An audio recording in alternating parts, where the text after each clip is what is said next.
خب راغب عزیز، خیلی خیلی خوش اومدیم به رادیو شما. خیلی خوشحالیم که از نزدیک شما رو میبینیم. متشکرم. عرض سلام و درود خدمت شما همه شنوندگان عزیز و باعث افتخاره که اینجا هستم در کنار هنرمندان خوش صدا رفقای نازنینم. در خدمتتون هستم. انقدر درخواست میکنن، همه ترانه هاتون بسیار عالی و فوق العاده است، مخصوصا جوانای عزیز که عاشق هستن. آیا خودتون هم عاشقین؟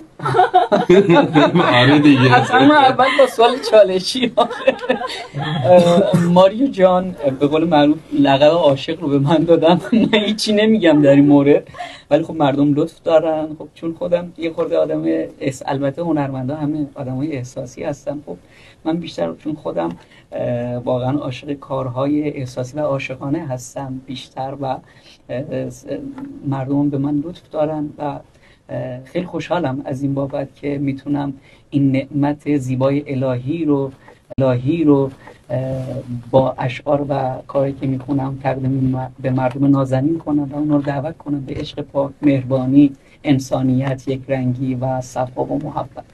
راغب جان، من بعضی موقع آرتیست که میاد اینجا معمولا ازشون میپرسم، مخصوصا ترانه‌های عاشقانه که میخونم، بهشون همیشه میگم آیا باید عاشق باشی که بتونی ترانه‌های عاشقانه بخونی یا برای یه آرتیست فرقی نمیکنه؟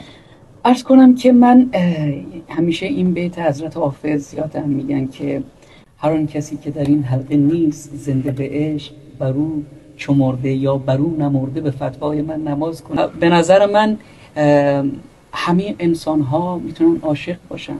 اصلا یک هنرمند تا عاشق نباشه، حتی عاشق خوندن، عاشق کارش، عاشق شعر اگر نباشه، نمیتونه اون احساسش رو القا کنه به مخاطب. و عشقی که ما انسان‌ها رو به هم دیگه نزدیک میکنه